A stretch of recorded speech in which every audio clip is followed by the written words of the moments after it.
Hello friend, नमस्ते। मैं हूँ रीना यादव। मैं आप सबके बीच में एक बेटी विवाह माँ के गीत लेकर आई। माड़ो माँ के मेरा गीत कैसा लगा आप सब कमेंट में जरूर बताना। अच्छा लगे तो लाइक करना, सब्सक्राइब करना, शेयर करना ज़्यादा से।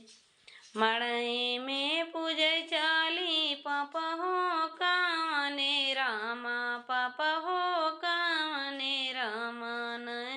नन से निरबाई नदिया सामना जी नन से निरबाई नदिया सामना जी टाटी ने दिया पापा लोट दाने दिया हो आपन प्यारी बेटी दाना न दिया हो आपन प्यारी बेटी दाना न दिया हो आपन प्यारी बेटी दानी न दिया हो। मड़ई माँ पूजे चले चाचा हो कावने रामा, चाचा हो कावने रामा।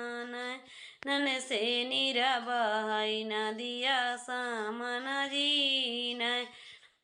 से निरबाई नदिया सामना जी टाटी दाना दिया चलोट दाना दिया हो आपना प्यारी बेटी दाना जी न दिया हो आपना प्यारी बेटी दाना जी न दिया हो पाना प्यारी बेटी दाना जी न दिया हो। मड़ माँ पूजे चली भैया हो कावने रामा, भैया हो कावने रामा।